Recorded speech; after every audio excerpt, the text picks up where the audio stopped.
Selamat pagi pemirsa, saya Rima Laun, kembali lagi dengan saya di Berita Investigasi. Beasiswa Kartu Indonesia Pintar Kuliah atau KIP Kuliah merupakan salah satu beasiswa yang menjadi unggulan di UIN Banten. Di tahun 2023 ini, UIN Banten membuka 450 kuota bagi mahasiswa baru yang berhak mendapatkan beasiswa KIP Kuliah. Namun, untuk mendapatkan beasiswa KIP Kuliah ini, para pendaftar harus mengikuti beberapa tahap penyeleksian yang sudah ditetapkan oleh pihak kampus. Ada 2 tahap penyeleksian yang dilakukan, yaitu pertama, seleksi pemberkasan dan seleksi wawancara. Dari tahap penyeleksian yang sudah dilakukan, apakah hasilnya sudah tepat sasaran? Saksikan mengungkap masalah di balik ketidaksesuaian penyaluran beasiswa KIP Kuliah di UIN Banten.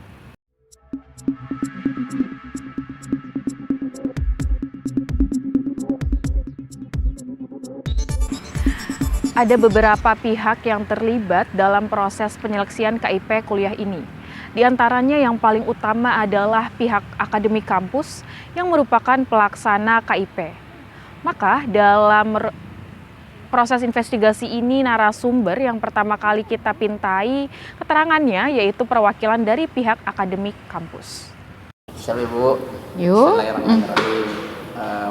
Pertanyaan pertama Bu. Mungkin bisa Ibu perkenalkan diri terlebih dahulu. Waduh, ya mungkin anak-anak udah pada tahu ya, nama Ibu Ida Sulastri. Kebetulan sekarang bertugas di bagian akademik dan kemahasiswaan rektorat. Kalau status masih gadis. Kita langsung ke pertanyaannya Bu. Oke. Pertanyaan pertama, mungkin Ibu bisa menjelaskan terlebih dahulu apa yang sebenarnya KIP Kuliah itu apa? KIP ya, KIP Kuliah. KIP Kuliah itu beasiswa yang diberikan sama Kementerian Agama. Kalau kita kan di UIN, berarti kan pusatnya Kementerian Agama. KIP Kuliah ini diperuntukkan untuk anak-anak yang ingin melanjutkan kuliah ke jenjang yang lebih tinggi dengan keterbatasan biaya. Gitu. Kalau dulu kan bidik misi, kalau sekarang KIP Kuliah. Jadi KIP Kuliah itu diperuntukkan untuk anak-anak yang mohon maaf kurang beruntung dalam hal dana, tapi mereka juga mempunyai potensi besar untuk menuntut ilmu ke jenjang yang lebih tinggi. Gitu. Kedua Bu, apakah ada persyaratan-persyaratan tertentu yang diajukan dari pihak kampus untuk calon penerima beasiswa KIP Kuliah? Oh ya pastilah ada persyaratan-persyaratan khusus, yaitu yang balik lagi ke tujuan awal KIP itu kan untuk anak-anak yang mohon maaf belum kurang beruntung dalam hal dana, tapi mereka itu mempunyai potensi untuk mengembangkan dirinya dan menuntut ilmu ke jenjang yang lebih tinggi. Dia prestasi akademiknya oke, prestasi non akademiknya juga sangat mumpuni. Itu salah satu persyaratan buat dapat KIP. Iya. Terus Bu, untuk jumlah daripada penerimaan beasiswa KIP Kuliah di UIN SMA Banten sendiri, apakah ada batasan jumlahnya atau setiap mahasiswa baru itu boleh mendaftar dan berhak mendapatkan KIP Kuliah? Untuk penerimaan kuota penerima beasiswa KIP Kuliah ini ditentukan sama pusat. Tahun kemarin penerimaan kuota untuk UIN SMA Banten ini sekitar 220. Alhamdulillah untuk kuota tahun 2023 ini meningkat menjadi 450. Hampir 50%. Bukan 50% lagi, itu mah udah 100%. Oh, berarti itu nambahnya. ketentuannya bukan ditentukan Bukan oleh dari kita, dari pusat. pihak pusat. Iya, setiap tahun penerimaan KIP kuliah ini ditentukan kuotanya oleh pusat. Kita hanya melaksanakan juknis yang sudah diberikan dari pusat. Terus pertanyaan selanjutnya Bu, Hmm. seperti apa sistem penyeleksian yang dilakukan untuk menentukan siapa yang berhak dan tidak berhak mendapatkan beasiswa KIP kuliah di UIN SMA Banten ini? Seluruh mahasiswa UIN SMA Banten yang merasa kurang beruntung tentang dana kuliah berhak mendaftarkan diri menjadi calon penerima KIP. Namun ada beberapa tahapan untuk menjadi salah satu penerima beasiswa KIP kuliah itu. Yang pertama ada pendaftarannya secara online. Kedua, setelah pendaftaran nanti ada seleksi berkas. Setelah seleksi berkas nanti ada wawancara. Setelah wawancara itu ada visitasi ke rumah masing-masing calon penerima KIP yang lulus berkas dan lulus wawancara. Nanti kita ada visitasi ke rumah masing-masing. Untuk sistem tersendiri dari beberapa sistem tadi, apakah itu sudah menjadi jalan yang tepat untuk menentukan penerima beasiswa KIP kuliah atau masih ada problem-problem lain gitu terkait sistem-sistem yang sudah diberlakukan? Insya Allah sih udah sesuai dengan dan tepat sasaran. Karena dengan adanya visitasi itu kita akan mengetahui selama ini banyak yang memanipulasi data. Ketika diminta kan persyaratan itu ada persyaratan untuk menjadi penerima KIP itu kan ada foto rumahnya, ada struk pembayaran listrik, PBB, ada KK, ada keterangan tidak mampu, ada keterangan penghasilan orang tua. Nah, banyak di antara yang daftar KIP ini memalsukan data. Rumahnya tingkat, yang dikirim rumahnya bilik. Ketika divisitasi, kenyataannya baru ketahuan. Itu insya Allah sih dari tahun ke tahun kita memperbaiki sistem seleksi biar kitanya tepat sasaran gitu. Ya Bu, sebelum kita ke tahap survei itu kan ada tahap wawancara ya. Nah, di tahap wawancara itu sendiri dari pertanyaan-pertanyaan yang ditanyakan itu kan biasanya berbeda-beda tuh Bu. Apakah itu sudah menjadi ketentuan dari pihak akademik atau memang sudah diserahkan ke pihak wawancara itu sendiri? Untuk pertanyaan-pertanyaan wawancara itu sudah kita rumuskan di tingkat pimpinan dan semua pertanyaan itu sudah ada formatnya dan insya Allah semua pewawancara itu akan mengacu kepada pertanyaan-pertanyaan yang sudah kita tentukan. Dan pewawancara itu kami libatkan seluruh dekan, wadek-wadek dan kaprodi yang nantinya akan mengenali anak-anaknya yang penerima KIP di masing-masing prodi dan fakultas itu. Jadi kalau misalnya untuk pertanyaan itu sendiri, apakah di setiap masing-masing fakultas itu punya pertanyaan masing-masing atau memang semua fakultas itu rata semua pertanyaan Sama. Semua pertanyaan sama. Ada pertanyaan, jadi wawancara itu kan pendaftaran itu ada dokumen, ada berkas. Jadi pertanyaan-pertanyaan itu acuannya dengan dokumen yang calon penerima KIP ini berikan.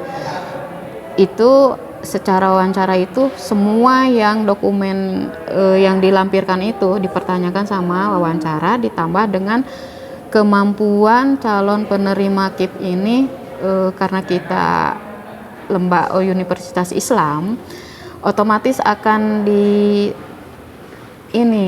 diuji bisa ngaji enggak, bisa imla enggak gitu tuh. Jadi ada ininya, ada keagamaannya lebih ditekankan lagi. Prestasi akademiknya seperti apa, prestasi non akademiknya juga kita samakan berkas dengan hasil wawancara itu. Gitu. Nah, di tahap wawancara itu sendiri Bu, apakah itu memang pewawancaranya yang menentukan bahwa di sini berhak atau misalnya di sini tereliminasi, atau nanti bisa diolah lagi dirumuskan kembali sama pihak akademik?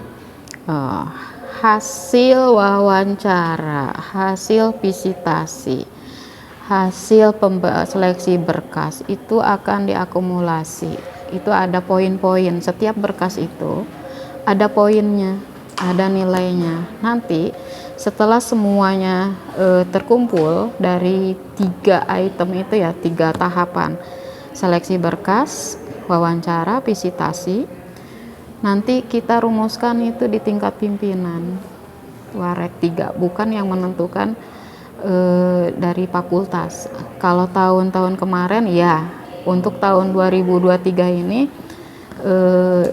semua hasil seleksi ini dibawa ke rapat pimpinan dan diwakili sama perwakilan dari fakultas-fakultas juga, dari dekan dan para wadek 3. Jadi wawancara itu masih mentahan, bukan penentu, bukan tapi penentu. mereka bisa saja menentukan karena mereka ada catatannya. Misalkan si A secara hasil wawancara, secara dokumen dengan hasil wawancara sesuai, tapi mereka ini ada kelebihan, misalkan tahfidz Quran 30 juz, itu kan prioritas.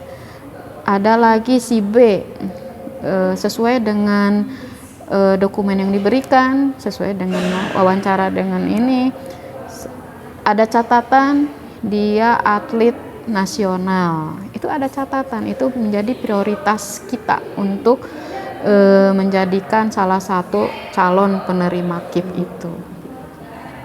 Gitu. Terus kemudian sebelum ke tahap survei itu kan biasanya sudah ditentukan dulu siapa-siapa aja penerima besok di bidik misi itu ya Bu ya. Terus kemudian apakah ketika pas kita atau pihak akademik itu sudah melakukan survei ke rumahnya masing-masing penerima besok kuliah itu, apakah nantinya ada kayak misalnya ini tidak sesuai datanya, itu ada bukan pemecatan istilahnya pengeluaran gitu ya untuk si penerima ini, atau mereka masih ditoleransi karena udah disahkan menjadi penerima besok itu dia? Jadi gini, selesai pendaftaran, nanti kan ada seleksi berkas. Nah, yang lolos seleksi berkas itu yang berhak mengikuti wawancara. Semua yang lolos berkas dan diwawancara itu semuanya divisitasi ke rumah masing-masing untuk mencocokkan data dokumen dengan hasil wawancara dengan di lapangan. Ketika ada pemalsuan, manipulasi data seperti itu, sudah langsung itu dicoret, itu kan dicoret, itu otomatis kan sudah mengurangi. Misalkan yang lulus berkas dan berhak mengikuti wawancara untuk 450 itu ada yang ikutnya 550 misalkan, itu kan udah 1 berkurang nominasinya gitu kan. Ada lagi yang manipulasi data lagi, berkurang lagi gitu kan. Nah, ada yang lulus berkas ternyata pas di ini orang tuanya PNS, nah itu kan mengurangi lagi. Jadi begitu, setelah pengurangan itu nanti kita ada rapat untuk pelulusan, dipimpin oleh Pak Warek 3, diikuti sama para dekan dan wadek 3 dari masing-masing fakultas sama tim dari akademik.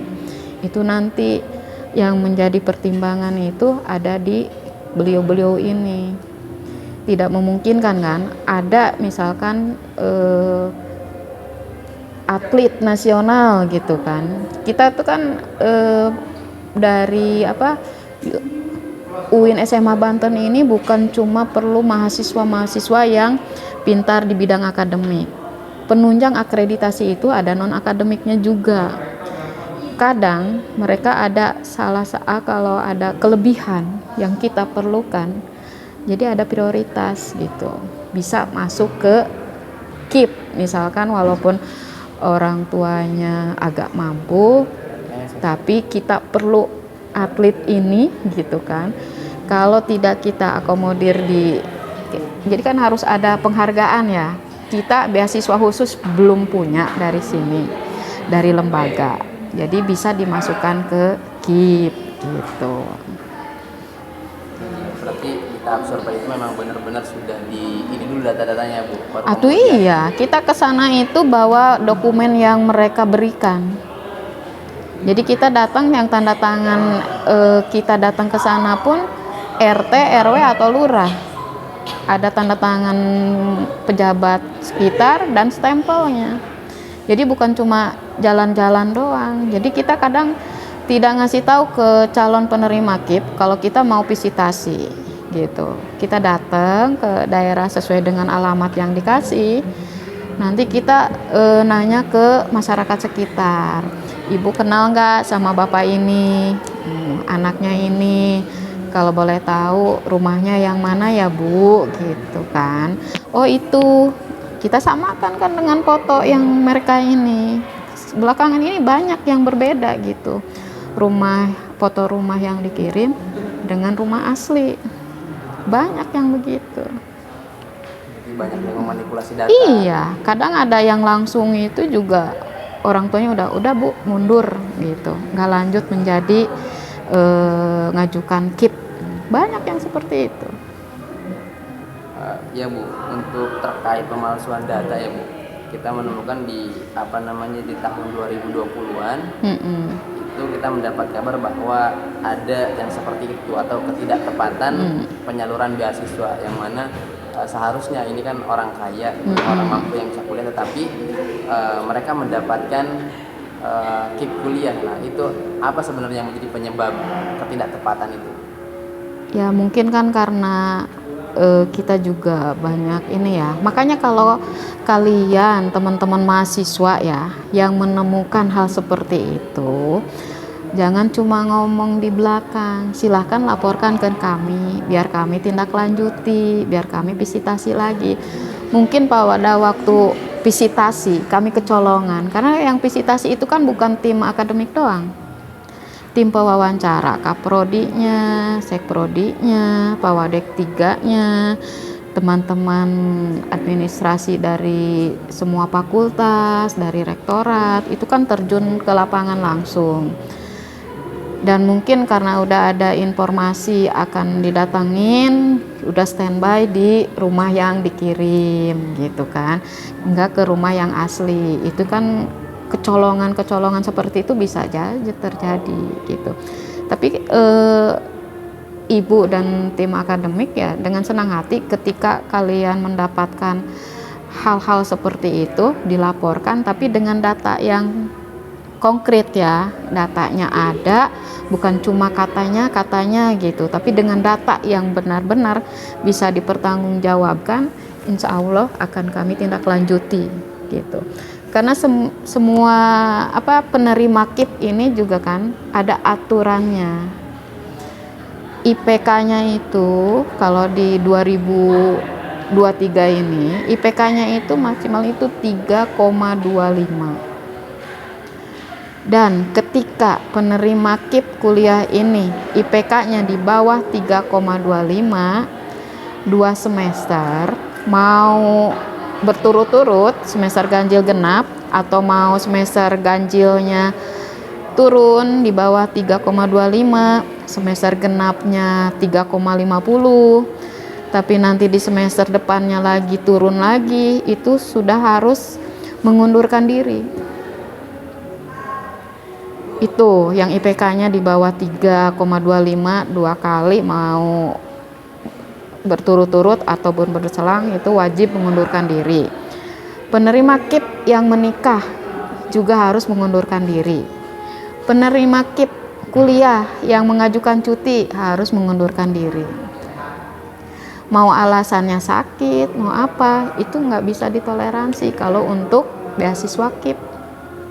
Cuti karena sakit misalkan, nggak bisa. Karena itu anggarannya itu sudah pasti harus menyelesaikan perkuliahan itu di 8 semester alias 4 tahun. Kalau tidak selesai dalam 8 semester itu harus bayar sendiri. Gitu. Ayo Bu, untuk pemalsuan data sendiri ketika misalnya sudah ditemukan ada pemalsuan data untuk penerima beasiswa kuliah, apa tindakan mungkin yang diambil oleh pihak akademik? Apakah cuma sekedar mencabut beasiswa bidik misi juga, atau ada konsekuensi tertentu lagi buat anak penerima KIP kuliah itu yang memang memalsukan datanya gitu? Kalau untuk ini kan ketahuan memalsukan datanya sebelum menerima ya, jadi ya konsekuensinya hanya dicoret saja. Kalau yang sudah menerima KIP karena kita tidak punya laporan, ya kita tidak bisa mengambil tindakan kalau emang tidak ada laporan gitu. Kecuali kalau ya teman-teman mahasiswa ini menemukan hal seperti itu, membuat pelaporan ke kami, ya kami bisa saja menindaklanjuti itu. Kalau sekiranya ada, apa konsekuensi yang mungkin bisa diterima oleh si mahasiswa yang tadi? Kalau itu kan bukan ranah kami akademik yang memberikan kebijakan, itu kan ranahnya di pimpinan, direktor dan warek 3. Kami ini kan hanya pelaksana.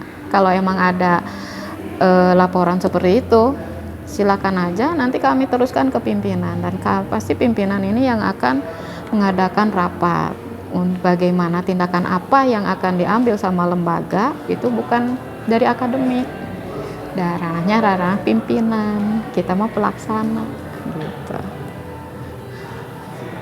ya. Mungkin itu Ibu cukup, mungkin bisa closing, penutupan buat anak-anak KIP atau buat anak-anak mahasiswa baru yang akan melamar menjadi penerima beasiswa KIP kuliah.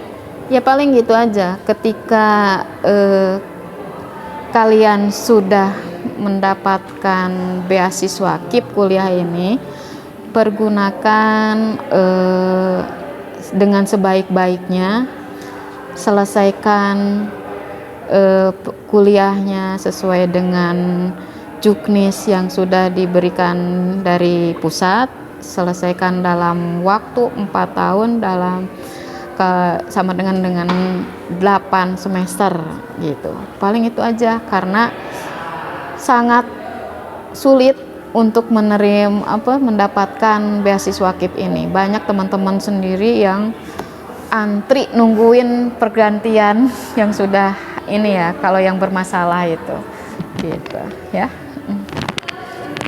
Mungkin itu saja Bu, terima kasih atas waktunya dan mohon maaf sudah mengganggu waktu Ibu, waktu istirahat Ibu. Ya, sama-sama. Dari pihak akademik kampus, jika ada mahasiswa yang tidak sesuai dengan penyaluran beasiswa karena adanya kurangnya ketelitian dalam penyeleksian berkas, akademik kampus hanya penyelenggara, tetapi hasil akhir berada di warek 3. Selain pihak akademik, kami pun meminta keterangan lebih lanjut dari beberapa narasumber yang lain, seperti Ketua Himpunan Mahasiswa Bidik Misi atau HMBM. Oke, baik. Bismillahirrahmanirrahim. Perkenalkan, nama saya Ali Amran, selaku Ketua Umum Himpunan Mahasiswa Bidik Misi UIN SMA Banten periode 2023. Langsung aja ke pertanyaannya ya. Ya. Apa sih beasiswa KIP itu? Ya. Terkait dengan beasiswa KIP ini yang dulunya disebut dengan bidik misi, yang kita kenal tidak asing itu. KIP ini merupakan bantuan sosial diperuntukkan untuk mahasiswa baru yang sekiranya memiliki kekurangan dalam finansial, ekonomi dalam keluarganya, akan tetapi memiliki potensi akademik maupun non-akademik, sehingga bantuan ini tepat didapatkan oleh orang yang memang punya kekurangan dalam finansialnya, dan ini untuk perkembangan di perkuliahannya nanti. Kalau mau bisa menerima beasiswa KIP ini ada persyaratannya nggak? Ya, tentu. Setiap peluang itu memiliki persyaratan-persyaratan yang emang diperuntukkan untuk seseorang tersebut ya. Adapun di KIP sendiri, mahasiswa baru itu memiliki persyaratannya. Di antara persyaratannya yang telah tertulis dalam Juknis Pendidikan Islam, yaitu dari Kemenak. Nah, ada 7 sekiranya yang memang menjadi persyaratan. Yang pertama, mereka merupakan lulusan dari SMA, SMK. Kemudian kalau tahun 2023 ini itu hanya bisa didaftar kelulusan tahun 2022 dan 2021. Jadi ada senggangan 2 tahun setelah kelulusannya gitu. Kemudian ada juga dia persyaratannya, yaitu mereka dari keluarga yang memang kurang finansialnya, ekonominya di bawah lah sebutannya. Yang ketiga, dia memiliki potensi akademik maupun non-akademik, seperti itu. Apakah ada aturan-aturan tertentu bagi mahasiswa setelah mendapatkan beasiswa KIP? Ya, ada aturan tertentu yang memang ini menjadi tuntutan ya disebutnya untuk masuk KIP sendiri. Salah satunya mereka dituntut untuk lulus tepat waktu, sesuai dengan arahan juga dari Warek 3 selaku kemahasiswaan dan kerjasama. Warek 3 memberikan kita peluang untuk bisa terjun di perkuliahan ini, bisa menikmati dana beasiswa ini. Tentunya kita diminta untuk bisa lulus tepat waktu. Itu yang pertama tuntutannya. Kemudian yang kedua, tuntutan yang emang menjadi hak atau kewajiban kita selaku mahasiswa KIP itu memiliki IPK sekarang itu 3,25 ya. Sebelumnya persyaratannya hanya 3,00 gitu untuk mahasiswa KIP sendiri. Maka tahun ini diubah mekanismenya, yaitu mereka diminta atau dituntut untuk IPK-nya di 3,25 gitu. Dan juga mereka selaku mahasiswa KIP diminta untuk berkembang di dunia kampus dari pembinaan-pembinaan yang diadakan oleh akademik maupun dari pembinaan atau ajakan atau program kerja yang diusulkan oleh pengurus himpunan mahasiswa bidik misi sendiri. Gunanya apa sih mengikuti pembinaan tersebut? Mereka mahasiswa KIP diminta untuk berkembang di dunia kampusnya, memiliki potensi akademiknya, kemudian punya bekal dirinya, skillnya, dan harapannya mahasiswa KIP ini di dunia kampus bisa lebih unggul ketimbang dari mahasiswa yang lainnya. Tentunya ini harapan yang kita inginkan ya. Realitanya mungkin nanti ketika ada yang belum berkembang, terus menjadi evaluasi untuk kita ke depannya nanti, sehingga mahasiswa KIP ini bisa unggul dan sesuai dengan tujuan dari penerima KIP sendiri. Menurut Anda, apakah penerima beasiswa KIP ini sesuai dengan aturan yang berlaku? Ya. Sebelum kita menetapkan mahasiswa KIP itu untuk menjadi mahasiswa penerima KIP kuliah ini, tentunya kita punya strategi-strategi yang diinginkan sesuai yang kita inginkan nanti di lapangan ketika sudah menjadi penerima KIP ya. Adanya nanti dikelola oleh akademik itu atau kampus, mereka disurvei atau divisitasi rumahnya sehingga ketahuan itu bagaimana kondisi finansial keluarganya gitu. Jadi sebelum ditetapkan ini ada beberapa langkah-langkah untuk calon mahasiswa KIP ini jalani. Ya, pertama mereka harus mengumpulkan berkas. Berkas ini banyak sekali yang harus dilengkapi, kayak misalnya dari data diri keluarga, data diri mahasiswanya sendiri, kemudian ada kartu yang memang SKTM ya sebetulnya ya, surat keterangan tidak mampu dan lain sebagainya. Gunanya ya untuk mendapatkan info dari mahasiswa tersebut, calon mahasiswa tersebut, apakah layak nantinya ketika ditetapkan atau tidak. Selanjutnya nanti ada penyeleksian berkas.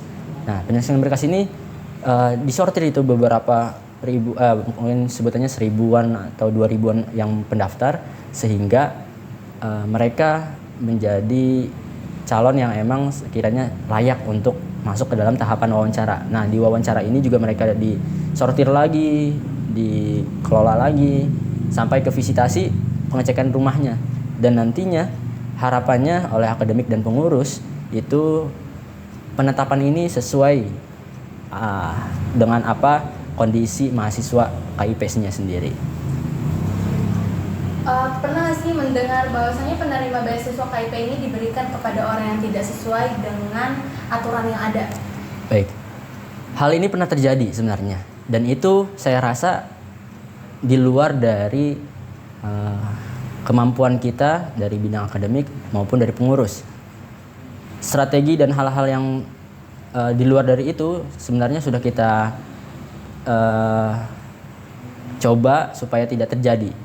Tapi pernah terjadi di tahun 2020-an ke bawah kalau nggak salah itu ya, di mana kita mengetahui bahwasanya ada mahasiswa KIP yang mereka dari unsur keluarga yang mampu, dari TNI atau PNS lainnya gitu. Sehingga pada saat itu ketika ketahuan, kita ambil tindak lanjut supaya diberhentikan secara baik dan sesuai dengan administrasi yang sudah ditentukan oleh kampus gitu.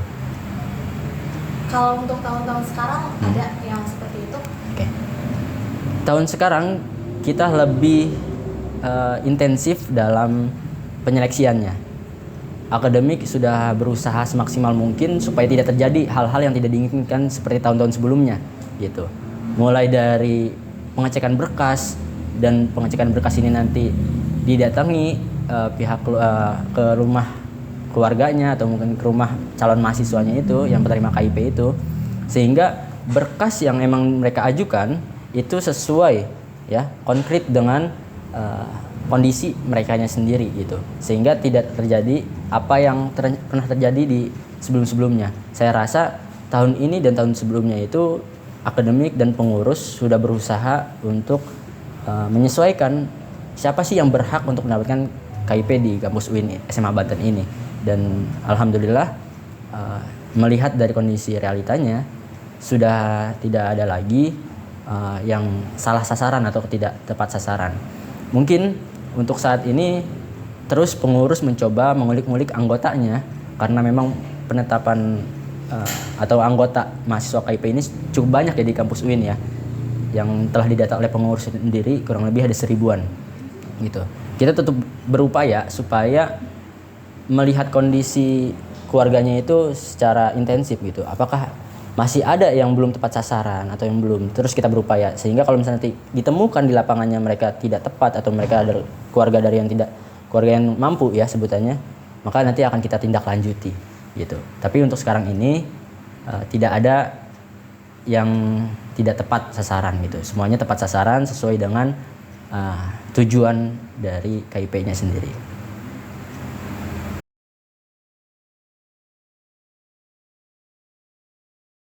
Untuk persyaratan sendiri di pendaftaran mahasiswa KIP sendiri itu ya kurang lebih saya ingin sampaikan secara singkat, ada 7 persyaratan yang secara umum ini harus dilengkapi, atau mahasiswa KIP ini diperuntukkan untuk 7 golongan ini atau 7 orang-orang yang bisa memenuhi persyaratan ini. Yang pertama, mereka lulusan dari SMA, SMK dan lain sebagainya yang sederajat dan 2 tahun setelah kelulusan mereka gitu. Kalau misalnya contohnya di tahun 2023 mereka hanya bisa yang lulusan tahun 2023, 2022 dan 2021. Selanjutnya seperti itu. Kalau misalnya dia pendaftar di 2024 maka yang bisa 2023 dan 2022 seperti itu. Yang kemudian yang kedua yaitu ada mereka ini memiliki finansial yang kurang di keluarganya gitu ya. Terbukti dengan pendapatan kotor dari keluarganya itu 4 juta gitu.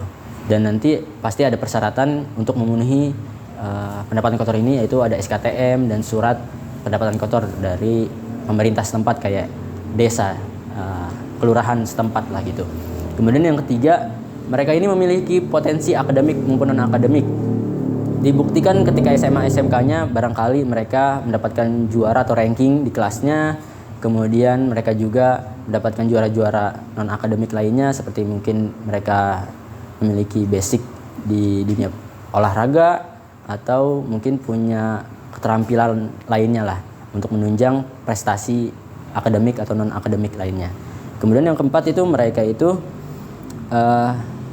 adalah mahasiswa atau keluarga yang terdampak COVID-19 tahun-tahun sebelumnya gitu, tahun 2020 atau 2019 ketika COVID-19 menyerang atau menjadi penyakit yang emang luar biasa di Indonesia ini. Ada yang kelima itu persyaratannya yaitu mahasiswa difabel yang mereka memiliki kecacatan dari lahir atau mungkin kecacatan sebelum masuk dunia perkuliahan, seperti ada kekurangan dalam tubuh mereka, ya mungkin penglihatan mereka atau mungkin anggota tubuh mereka tidak ada, cacat fisik lah seperti gitu. Mereka layak untuk mendapatkan beasiswa KIP ini. Selanjutnya mereka juga diminta untuk siap tidak menikah selama menjadi mahasiswa KIP tentunya nanti. Dan orang-orang yang nanti menjadi mahasiswa KIP itu tidak diperkenankan untuk menikah sebelum masa perkuliahannya selesai. Itu untuk persyaratannya. Ada tambahan ya. Oke. Di tahun sekarang ada nggak sih mahasiswa yang mendapatkan KIP ini tapi tidak aktif gitu dalam bidang akademik maupun non akademik? Ya. Realitanya saya sampaikan di sini bahwasanya saya sebut ada, ya. Saya sebut ada. Mereka mungkin kurang memahami atau mungkin dari niat awalnya berkurang ya. Mungkin di awal dia bersungguh-sungguh untuk mendapatkan beasiswa ini. Lambat laun mungkin niatnya berkurang, kesibukannya dia kurang atau mungkin faktor lainnya ya. Yang saya terima dari cerita-cerita atau mungkin informasi dari anggota saya, mereka itu beberapa ada yang mungkin faktor keluarga sehingga dia perkuliahannya terganggu, mentalnya terganggu akhirnya. Nah, ini yang kami rasa perlu diayomi gitu sehingga mahasiswa KIP ini benar-benar mengikuti pembinaan dari akademik maupun pengurus nantinya gitu. Dan yang kami harapkan mahasiswa KIP ini benar-benar nantinya mengikuti seluruh aturan yang berlaku di kampus gitu. Tidak ada lagi yang disebutnya mahasiswa KIP hanya menikmati dana beasiswanya saja gitu. Tidak ada niatan atau tidak ada hasil yang didapatkan untuk mereka bisa berkompeten di dunia kampus gitu. Kalau kan itu kan ada ya. Ya. Range-nya itu berapa dan apakah ada tindak lanjut? Ya. Kalau dari segi mungkin persentase dia tidak aktif seperti itu ya. Saya mungkin tidak bisa menyebutkan persentasenya karena belum memiliki data lengkapnya gitu ya. Tapi saya sebut ada, dan tindak lanjutnya dari kami pengurus dan akademik kita terus berupaya supaya mahasiswa-mahasiswa yang penerima KIP yang seperti ini kita ayomi betul-betul, kita berikan seperti diajak ngobrol, kemudian coba kita cari solusinya sehingga dia ketemu apa akar permasalahan mereka, kemudian apa yang jadi faktor mereka ini tidak aktif di dunia kampus, baik itu mungkin mengikuti perkuliahan atau mengikuti binaan-binaan lainnya seperti mungkin skill kepenulisan gitu, kemudian skill lainnya yang memang ini seharusnya dimiliki oleh mahasiswa KIP gitu supaya lebih unggul dari mahasiswa-mahasiswa lainnya gitu. Tindak lanjutnya kami seperti itu, selalu mencoba memberikan pendekatan kepada mereka sehingga mereka nantinya ketika kita menemukan apa akar permasalahan yang mereka hadapi gitu, dan mereka nantinya bisa mengetahui solusi yang tepat untuk diri mereka sendiri dan bisa masuk atau mungkin bisa aktif nantinya dalam binaan-binaan yang diadakan oleh akademik maupun pengurus. Untuk berprestasi di akademik maupun non akademik itu tuh sebelum persyaratannya itu ada nggak sih kayak memasukkan prestasinya Ya. gitu? Sebelum mereka daftar menjadi penerima KIP, berkas-berkas seperti ini termasuk berkas premier ya, berkas pokok lah untuk membuktikan mereka adalah mahasiswa yang tepat karena prestasi akademiknya dan non akademiknya. Contoh dari segi akademik mereka diminta untuk melampirkan rapot sekolahnya gitu. Kemudian barangkali nanti ada sertifikat mereka menjadi ranking di sekolahnya di kelas 10, 11, 12-nya. Di segi non akademik mereka juga diminta untuk melampirkan sertifikat juaranya gitu. Kalaupun nantinya mereka tidak ada sama sekali, ya, mereka tidak sama sekali di zaman sekolahnya itu mendapatkan prestasi, maka nanti ada mungkin sebutannya kayak ada penetapan tersendiri oleh kampus ya. Ketika misalnya contoh mahasiswa satu ini dia benar-benar terkendala ekonomi untuk kuliah, tapi memiliki tekad yang sungguh-sungguh untuk mengikuti perkuliahan, untuk mengikuti dunia pendidikan di kampusnya gitu.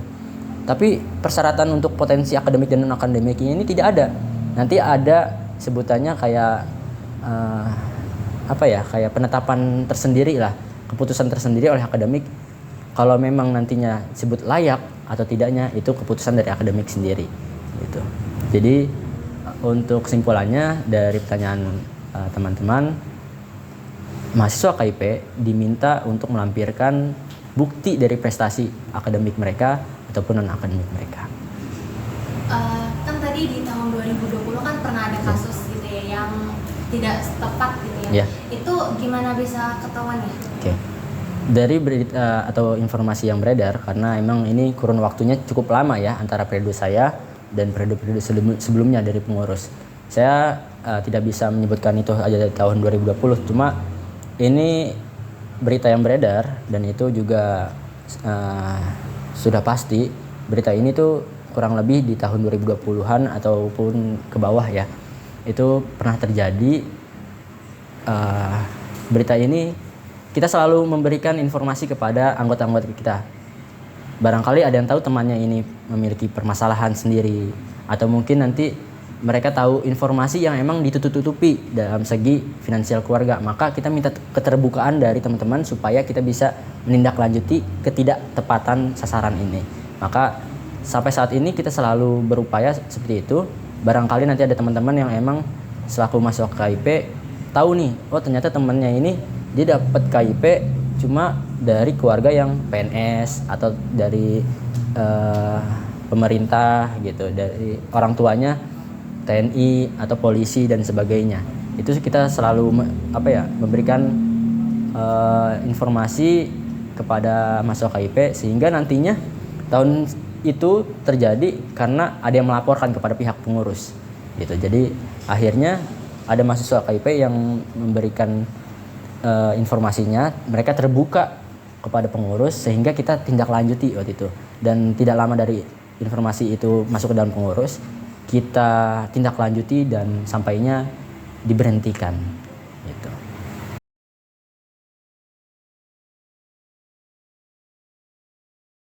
Mungkin ada beberapa teman-teman yang merasa bahwasanya ngelihat, wah anak KIP kok punya HP-nya bagus, wah kok anak KIP pakai motor NMAX. Nah, saya mungkin lebih enaknya kita sama-sama berpikir positif aja ya. Karena pas coba saya cari tahu hal itu bisa kenapa terjadi, mereka yang punya motor NMAX ya. Punten saya mungkin nggak menyebutkan nama di sini, tapi mereka adalah salah satu unsur dari mahasiswa KIP. Ternyata ada yang mereka relain untuk gadai sesuatu atau mungkin dia kredit gitu, sehingga dia bisa punya kendaraan untuk menunjang perkuliahannya gitu. Atau mungkin dia punya HP bagus dibandingkan teman-teman yang bukan KIP lainnya gitu ya, punya HP bagus. Kenapa bisa itu terjadi? Ternyata pas saya coba cari tahu kenapa alasannya dia bisa punya HP bagus gitu. Nah, dia ini ternyata kerja termasuk dia juga walaupun dia penerima KIP, dia juga beli HP ini melalui dia berusaha juga gitu, kerja kemudian cari penghasilan tambahan untuk memenuhi kebutuhan hari-harinya walaupun sudah ada beasiswa gitu. Jadi tidak menutup kemungkinan orang-orang yang menerima KIP juga mungkin bisa bersaing lah, sebetulnya bisa bersaing di segi fashionnya, pribadinya gitu ya, dan juga nggak pure mereka pakai uang KIP gitu. Ada usaha mereka yang mereka coba dari usaha dia kerja dan sebagainya sehingga ada pendapatan tambahan. Ini yang saya perlu terbuka oleh teman-teman sehingga nantinya tidak terjadi ada asumsi-asumsi yang salah lah. Kenapa mahasiswa KIP punya motor NMAX? Kalau misalnya kita cuma melihat dari sudut pandang negatifnya saja, malah nanti ada asumsi salah. Makanya saya sampaikan di sini bahwasanya mereka ada yang punya motor NMAX, kemudian mungkin motor-motor bagus ya. Mereka juga itu dari hasil susah payah mereka juga kerja. Kemudian mungkin ada gadai sesuatu supaya mendapatkan fasilitas untuk menunjang perkuliahannya gitu. Ketua HMBM merasa bahwa saat ini tidak ada mahasiswa yang tidak sesuai dengan penyaluran beasiswa, tetapi pada tahun 2020-an ada kasus yang tidak sesuai penyaluran beasiswa. Setelah kami meminta keterangan dari 2 narasumber, kami pun semakin penasaran terkait investigasi ini. Oleh karena itu, kami di sini berusaha mencoba mencari narasumber yang lain. Dan kami meminta keterangan dari mahasiswa yang mendapatkan beasiswa KIP. Halo semua, saya Muhammad Agung Gumelar. Saya adalah mahasiswa penerima beasiswa bidik misi tahun 2020. Beasiswa bidik misi berganti nama di angkatan 2022, yakni KIP Kuliah. Terima kasih. Kang Agung, apakah Kang Agung pernah mendengar atau menemukan mahasiswa penerima KIP kuliah yang tidak sesuai dengan kriteria yang ditentukan oleh pihak akademik? Saya pernah mendengar dan saya juga pernah melihat langsung bagaimana penerima beasiswa bidik misi atau KIPK tidak sesuai dengan kriteria. Hal ini menurut saya disayangkan sekali. Karena apa? Karena di sana, di luaran sana masih banyak orang yang ingin mendapatkan kesempatan beasiswa bidik misi ini. Kita andaikan saja orang yang kaya, orang yang sudah mumpuni, punya banyak uang, dan orang yang udah banyak hartanya itu mendapatkan beasiswa bidik misi atau KIP kuliah. Ini sangat disayangkan sekali gitu. Karena dulu tuh di angkatan 2020 itu kita menyisipkan atau mengupload file foto yang dimana kondisi rumah kita, kondisi ekonomi kita, dan di situ banyak yang melakukan pemalsuan data. Dan saya sangat bersikeras sekali untuk teman-teman yang selalu menipu atau memanipulatif data. Dan saya sangat menyayangkan sekali nilai kejujuran anak bangsa Indonesia sangatlah minim. Dengan ini teman-teman harus bisa berwaspada karena apa? Segala sesuatu itu pasti akan terbongkar. Dan semuanya pasti akan terbukti kalau teman-teman melakukan hal yang tidak diinginkan. Ingat, ada kata pepatah, man yajro yasun. Barang siapa yang menanam, pasti ia akan memetiknya. Kalau kamu menanam hal-hal yang baik, pasti kamu juga akan mendapatkan hal-hal yang baik. Kalau kamu menanam hal-hal yang buruk, pasti kamu akan menuai hal-hal yang buruk juga. Saya Muhammad Agung Gumelar, terima kasih. Di angkatan Kang Agung sendiri, yaitu di angkatan 20, apakah memang penerima beasiswa KIP kuliah itu sudah sesuai memenuhi kriteria yang ditentukan oleh pihak akademik, atau memang masih ada banyak orang yang memanipulasi data yang sesuai dengan yang Kang Agung tadi katakan? Saya katakan kalau misalkan dibilang masih atau enggak, masih. Tapi enggak semuanya.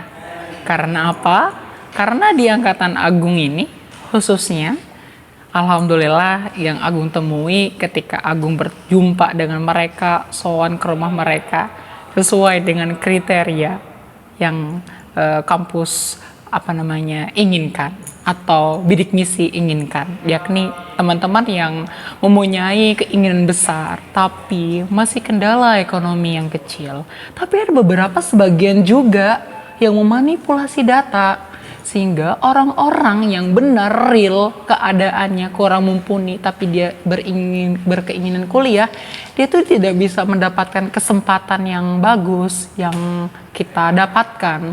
Dan di era Profesor Dr. Kiai Haji Wawan Wahyudin MPD itu sudah ada sosialisasi bahwasanya siapapun yang akan memanipulasi data atau menipu pihak akademika itu akan diberikan sanksi, yakni langsung dicabut beasiswa bidik misinya. Hal ini adalah terobosan yang bagus menurut saya di era kepemimpinan beliau, supaya lebih selektif lagi, supaya lebih tepat lagi memilih mahasiswa yang berprestasi, yang memiliki jiwa keinginan berkuliah, dan yang pastinya memiliki background yang kurang ekonomi, tapi memiliki semangat yang luar biasa untuk berkuliah atau menuntut ilmu. Oh ya, berarti di Angkatan Agung itu masih ada? Masih. Saya katakan masih ada. Mungkin ada berapa persen kah yang mungkin sekiranya memanipulasi? Dari 100% itu masih ada 30%. Yang Kang Agung ketahui mungkin bisa di-spill inisial nama atau alamat yang mungkin mereka yang suka memanipulasi data tersebut. Saya tidak bisa menyebutkan hal itu, ya, dan saya juga tidak akan ngomong di sini. Cuma saya akan kasih regionnya. Kebanyakan regionnya itu, boleh saya sebutkan? Boleh. Oke, regionnya adalah yang paling besar menurut saya ada di Kabupaten Pandeglang.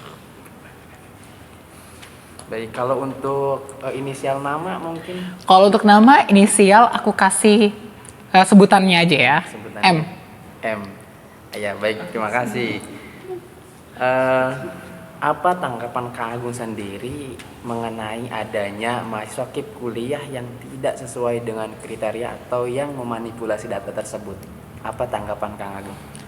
Tanggapan aku, hal yang sangat disayangkan seperti di awal tadi yang saya katakan.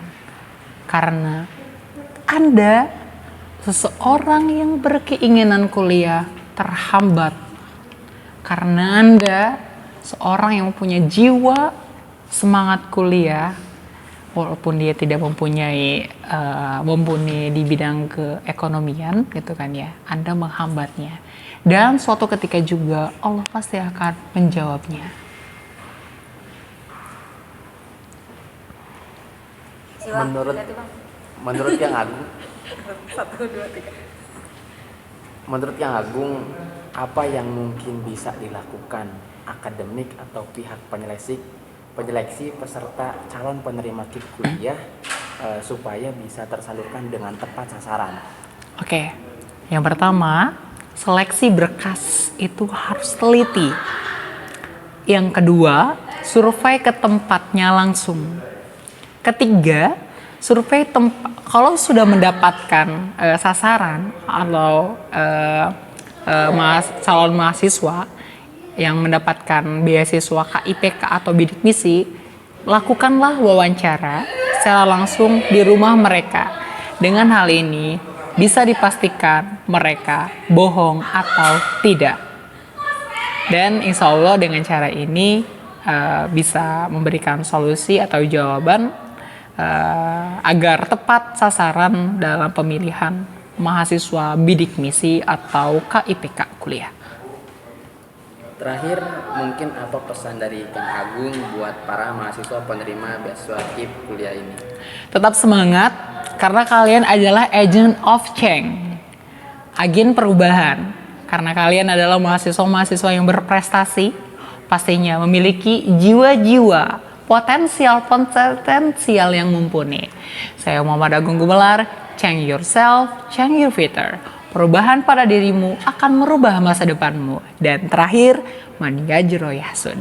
Barang siapa yang menanam, pasti ia akan memetiknya. Saya Muhammad Agung Gumelar, mahasiswa penerima beasiswa bidik misi tahun 2020.